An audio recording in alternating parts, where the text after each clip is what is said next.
I'm Chief Pamela A. Smith, and I'm joined by Executive Assistant Chief Jeffrey Carroll. This evening, we are releasing the body-worn camera footage of the fatal officer-involved shooting that occurred last weekend in the 2500 block of Marion Barry Avenue Southeast. As with all series of force incidents, with the next of kin's consent, MPD releases body-worn camera footage from the involved officers and a community briefing, which is a video explanation of the incident. This process is pursuant to the Comprehensive Policing and Justice Reform Amendment Act of 2022. Additionally, like we've done for every fatal officer-involved shooting, MPD releases a full recording from the individual's officers' body-worn cameras. The only redactions in the videos are those that are required by law. I want to emphasize that any loss of life is a tragic outcome for the family and for our community. This incident remains under investigation by MPD's Forced Investigation Team.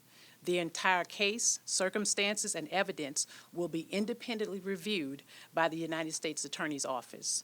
Additionally, MPD's Internal Affairs Division will conduct an administrative review of the incident to determine if there were any violations of policy. We will continue to be transparent as we investigate this incident as long as it does not compromise the investigation. The community briefing and full clips from the individual officers involved's body-worn camera have been posted on our website under the community briefing page. I will take any questions that you may have at this time.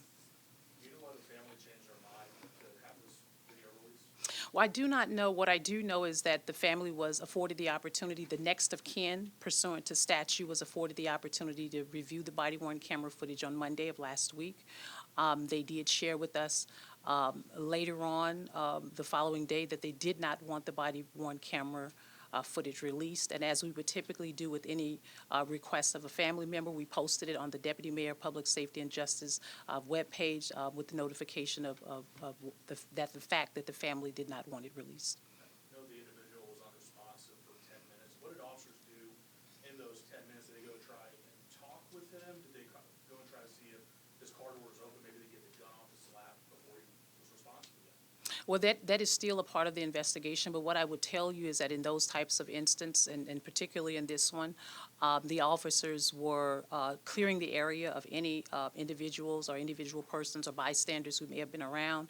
They were also using their police vehicle to box in the individual's vehicle, and they were also attempting to create a plan on how they would respond or engage when they were notified by other officers that there was individual movement inside the car.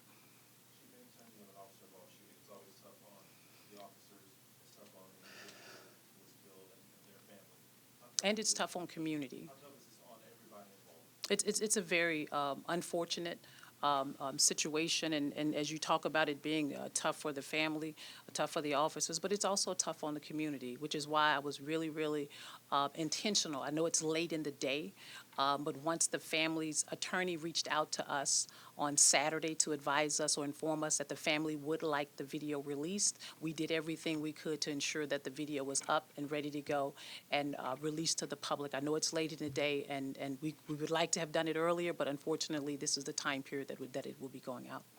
There's a bit in the video where it slowed down and you see like a red circle. Are you able just to like walk us through what's taking place or just break it down for the community as they watch this slowed down version moments before Well, the shooting? that version is really to kind of give a depiction of the fact that, you know, we know that there was an incident that was taking place, and oftentimes when there's a body-worn camera footage, you see it from one perspective, and what we wanted to do was to give the community the opportunity to see it from different angles. In that particular video clip that you're referring to, the officer has his weapon in the window of the driver's side of the vehicle.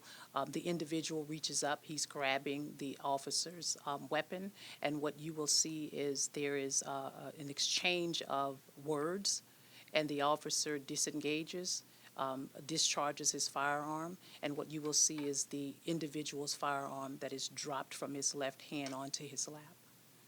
Chief, can you talk about that moment a little more? Is it standard protocol to have your gun into the window of the car and be within arm's length? That is a part of the investigation. Chief, how would you describe the dangerousness of this situation? What I will say is that, as you know, our officers recover firearms off the streets of the District of Columbia almost daily. This year, we've recovered almost, if not over 3,000 guns from the street. Last year, we surpassed that number. And we know the risks that are involved when we are out there, when our officers are out there every single day attempting to ensure that we keep this city safe. And so it is risky, and it is serious, and it is a dangerous situation for anyone. I mean, what we want to do in this particular case is ensure that we are sharing the information that occurred via the body-worn camera footage with the community so that we can move this case along to the appropriate U.S. Attorney's office so that they can conduct the appropriate criminal investigation in this case. Given that danger, I mean, will there be a change in protocols for incidents like this? I know we saw some officers potentially in the line of fire from their own fellow officers who are on the passenger side versus, on the driver's side. Will this change any sort of protocol? So what we do in any of instance, whether it's an officer-involved shooting, whether it's any type of incident that occurs, a review of such this nature where we're looking at the body-worn camera footage, there will be a recommendation made to us either by the U.S. Attorney's Office and or by our Internal Affairs Office. We will also have our Use of Force Review Board to also review the results of the investigations, and then we will take into consideration all of the recommendations that are made to us with respect to the policy or training that we may need to do with our agency. Chief, we heard that Justin Robinson was with Cure the Streets. What's the department's relationship with violence interrupters in the city?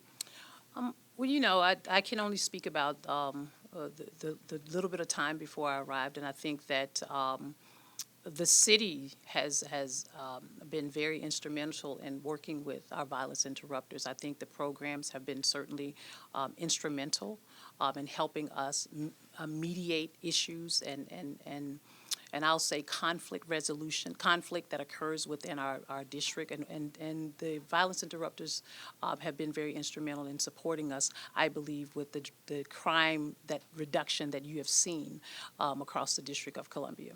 Chief, some people will view the video and they wonder why the officers couldn't have used that ballistic shield to open the car door and try and disarm him. I mean, people in the community are not police officers. That is Maybe, correct. We don't know whether that would be even protocol to do something like that. What would you say about that? Well, what I would say is that, again, it will be revealed during the investigation. I cannot get into the thought process of the officer. I mean, I think you stated it yourself, how dangerous these situations can be from time to time. And what I would like to be able to do is wait for the results of the investigation to come back in order to determine what the next steps will be. I do not know that at this time. What was your reaction to seeing the video, your first reaction to this? My first reaction is, anytime there's a loss of life, it's a tragic thing for our community, whether it's via an officer-involved shooting, whether it's one of our officers who loses his or her life, or whether it's a community member that loses his or her life, not necessarily in this situation, but in any situation. And I'm always bothered and disturbed by it. But again, one of the things I have to do as the chief of police with respect to this agency and with this community is to make sure that we're being transparent, which is why we wanted to ensure that this video was released as quickly as possible. I saw either a family member or a community member had said that Justin was just trying to move the gun out of his face. What's your response to that? I don't have a response to that because I was, number one, I was not on scene, and I can't articulate what anyone was thinking at that time. The family who said that they did want it released, they just wanted an unedited version released. What do you say? Well, what I say to that is that, as I've stated earlier, is that we will release the entire body-worn camera footage with the exception of the redactions that are required by law. All law enforcement personnel's face will not be redacted, but anyone who is not necessarily engaged in the incident, maybe a passerby or someone like that, the decedent, their faces will be redacted, and that is the only thing that we will, if you want to call, edit or redact in the video. Okay, thank you so much. Thank you. Yep, thank you.